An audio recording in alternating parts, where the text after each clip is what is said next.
नमस्कार दोस्तों। Uttar Pradesh police 2024 exam के लिए मोस्ट इम्पॉर्टेंट जनरल नॉलेज की सीरीज़ में आपका स्वागत है।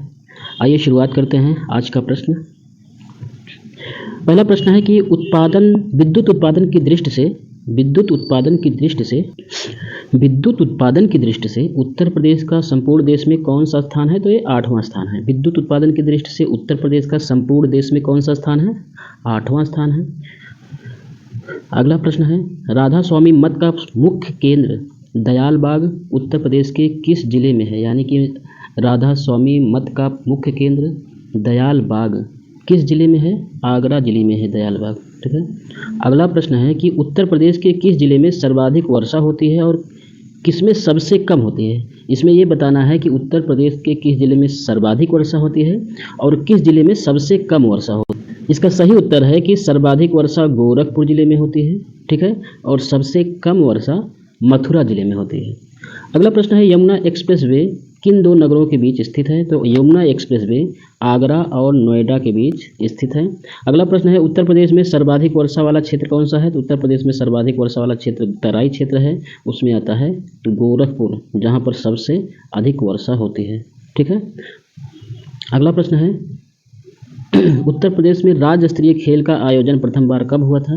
तो उत्तर प्रदेश में राज्य स्तरीय खेल का आयोजन सर्वप्रथम 2005-2006 में हुआ था। ठीक है। उत्तर प्रदेश में प्रमुख रूप से आम की कौन सी किस्मों का उत्पादन किया जाता है? ये आम लिखा है। उत्तर प्रदेश में प्रमुख रूप से आम की किन किस्मों का उत्पादन किया जाता है? तो दशहरी और चौसा किस्मों का उत्पादन किया जाता है। भातखंडे संगीत संस्थान लखनऊ डीम्ड विश्वविद्यालय किस वर्ष बना? भातखंडे संगीत संस्थान लखनऊ डीम्ड विश्वविद्यालय किस वर्ष बना? तो ये बना था 2001 में। अगला प्रश्न है, चौधरी चरण सिंह स्टेडियम उत्तर प्रदेश किस जिले में अवस्थित है? उत्तर प्रदेश के किस जिले में अवस्थित है? तो ये है मुजफ्फरनगर में अवस्थित है। ठीक है। अगला प्रश्न है कि उत्तर प्रदेश का सर्वाधिक प्राचीन संग्रहालय कहाँ स्थित है? तो उत्तर प्रदेश का सर्वाधिक प्राचीन संग्रहालय स्थित है लखनऊ में। उत्तर प्रदेश का सर्वाधिक प्राचीन संग्रहालय स्थित है लखनऊ में। अगला प्रश्न है कि ब्रिटिश सरकार के शासनकाल में उत्तर प्रदेश की ग्रीष्मकालीन राजधानी किस नगर में होती थी? तो नैनीताल में होती थी। अगला प्रश्न है, वर्तमान में उत्तर प्रदेश के मुख्यमंत्री कौन है? योगी आदित्यनाथ हैं।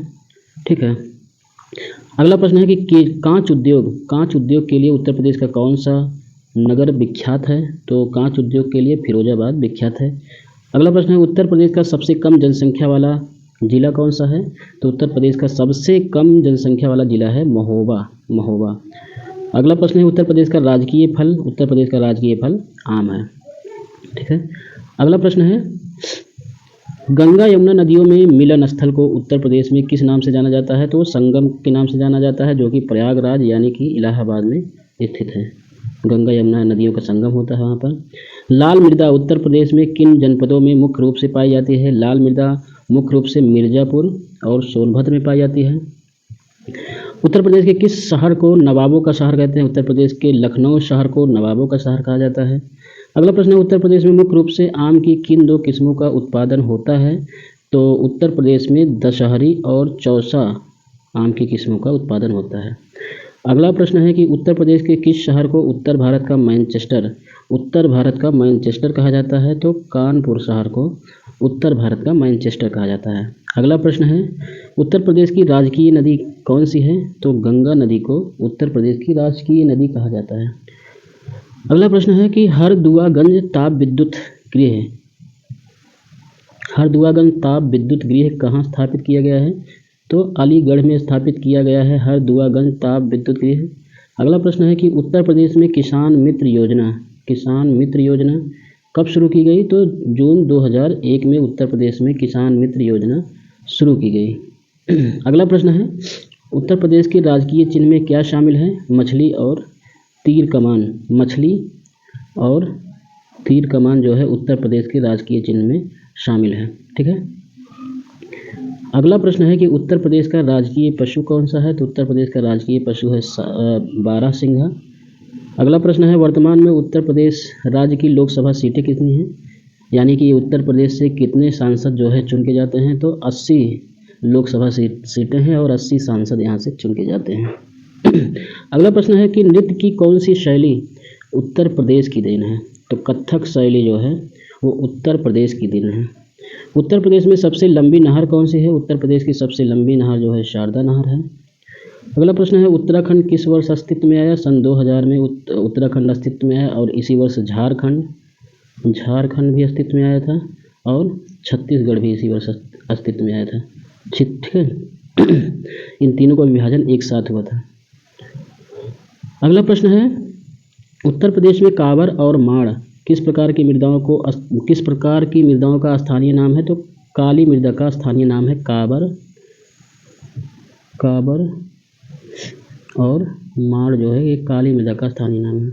अगला प्रश्न है उत्तर प्रदेश का सर्वाधिक विस्तृत पक्षी विहार कौन सा है, तो उसका सही नाम है लाख बहोसी पक्षी विहार जो है उत्तर प्रदेश का सर्वाधिक विस्तृत पक्षी विहार है। अगला प्रश्न है कि उत्तर प्रदेश के पहले मुख्यमंत्री कौन थे, तो उत्तर प्रदेश के पहले मुख्यमंत्री थे गोविंद वल्लभ पंत उत्तर प्रदेश के पहले मुख्यमंत्री थे। अगला प्रश्न है कि उत्तर प्रदेश में जिला योजना समितियों का गठन कब किया गया, तो उत्तर प्रदेश में जिला योजना समितियों का गठन 1999 में किया गया। अगला प्रश्न है कि उत्तर प्रदेश को कुल कितने आर्थिक क्षेत्रों में बांटा गया है, तो उत्तर प्रदेश को 4 आर्थिक क्षेत्रों में बांटा गया है। ठीक है। अगला प्रश्न है कि 1930 में सीवी रमन ने किस क्षेत्र के लिए नोबेल पुरस्कार जीता।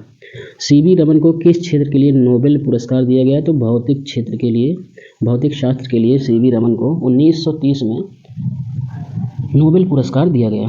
अगला प्रश्न है उत्तर प्रदेश का सर्वाधिक विस्तृत पक्षी विहार कौन सा है, ये महत्वपूर्ण प्रश्न है। उत्तर प्रदेश का सर्वाधिक विस्तृत पक्षी विहार है लाख बहोसी पक्षी विहार। अगला प्रश्न है कि उत्तर प्रदेश में सर्वप्रथम किस वन्यजीव विहार की स्थापना की गई, ये भी इम्पोर्टेंट प्रश्न है। तो चंद्रप्रभा वन्यजीव विहार की स्थापना उत्तर प्रदेश में की गई। अगला प्रश्न है कि किस परियोजना में उत्तर प्रदेश, बिहार व नेपाल सम्मिलित हैं। प्रश्न है किस परियोजना में उत्तर प्रदेश, बिहार व नेपाल सम्मिलित है, तो गंडक परियोजना में उत्तर प्रदेश, बिहार व नेपाल सम्मिलित है। अगला प्रश्न है देश की कुल कृषि योग्य भूमि की कितना प्रतिशत भाग उत्तर प्रदेश में है। देश में जितना भी कृषि योग्य भूमि है उसका 20% भाग उत्तर प्रदेश में स्थित है। अगला प्रश्न है कि उत्तर प्रदेश में किस स्थान का दशहरी आम विश्व प्रसिद्ध है। मलिहाबाद लखनऊ में स्थित है, यहाँ का दशहरी आम विश्व प्रसिद्ध है। अगला प्रश्न है कि उत्तर प्रदेश में सरसों की कृषि किस मौसम की उपज है, तो इसका सही उत्तर है कि रबी के मौसम की उपज है सरसों की कृषि। इसी मौसम में गेहूं की भी खेती की जाती है।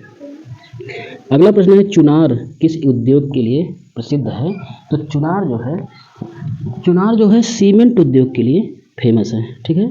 अगला प्रश्न है कि उत्तर प्रदेश के किस नगर में रेल कोच फैक्ट्री की स्थापना की गई, तो इसका सही उत्तर है कि रायबरेली में रेल कोच फैक्ट्री की स्थापना की गई।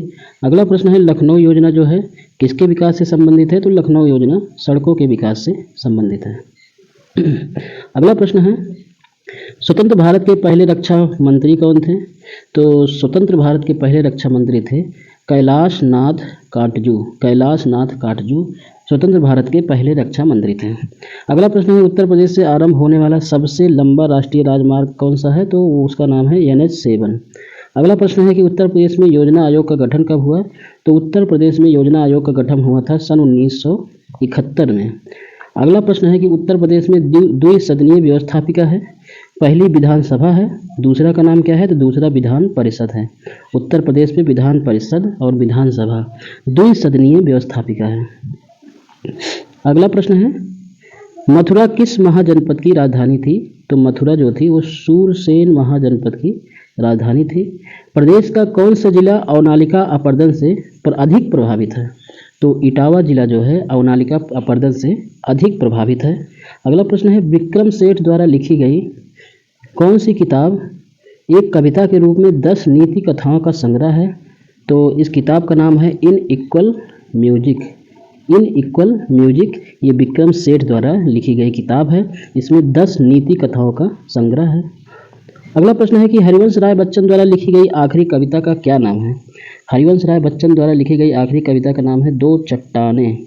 अगला प्रश्न है कि उत्तर प्रदेश में बहने वाली कौन सी नदी प्राणदायिनी, मुक्तदायिनी, पवित्र नदी के नाम से जानी जाती है? तो उसका नाम है गंगा। गंगा को ही प्राणदायिनी, मुक्तदायिनी और पवित्र नदी के नाम से जाना जाता है। अगला प्रश्न है कि उत्तर प्रदेश के किस जिले में सर्वाधिक वर्षा होती है और किस में सबसे कम होती है? तो सर्वाधिक वर्षा होती है गोरखपुर में, सबसे कम वर्षा होती है मथुरा में। ये इम्पोर्टेंट है आपके एग्जाम के लिए। अगला प्रश्न है यमुना एक्सप्रेस वे किन दो नगरों के बीच में स्थित है? तो यमुना एक्सप्रेस वे आगरा और नोएडा के बीच में स्थित है।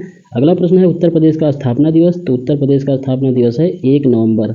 अगला प्रश्न है राज्य को संविधान द्वारा प्रदत्त सभी शक्तियों को प्रयोग करने एवं कार्य कराने का अधिकार प्राप्त है। कार्य कराने का अधिकार किसे प्राप्त है? मंत्रिमंडल को प्राप्त है। प्रश्न है कि राज्य को संविधान द्वारा प्रदत्त सभी शक्तियों को प्रयोग करने और कार्य कराने का अधिकार किसे प्राप्त है? तो मंत्रिमंडल को प्राप्त है। अगला प्रश्न है उत्तर प्रदेश में उर्दू को द्वितीय भाषा कब घोषित किया गया था? तो उत्तर प्रदेश में उर्दू को द्वितीय भाषा सन 1989 में घोषित किया गया था। अगला प्रश्न है कि उत्तर प्रदेश में परमाणु विद्युत केंद्र कहाँ स्थापित है? तो उत्तर प्रदेश में परमाणु विद्युत केंद्र स्थापित है नरौरा में।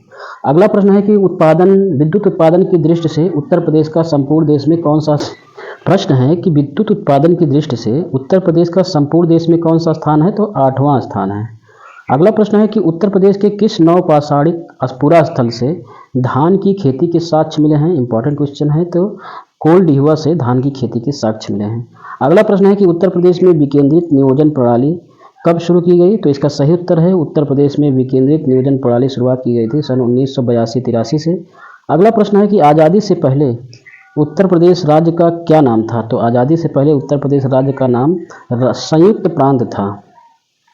अगला प्रश्न है कि उत्तर प्रदेश दिवस कब मनाया जाता है? तो उत्तर प्रदेश दिवस 24 जनवरी को मनाया जाता है।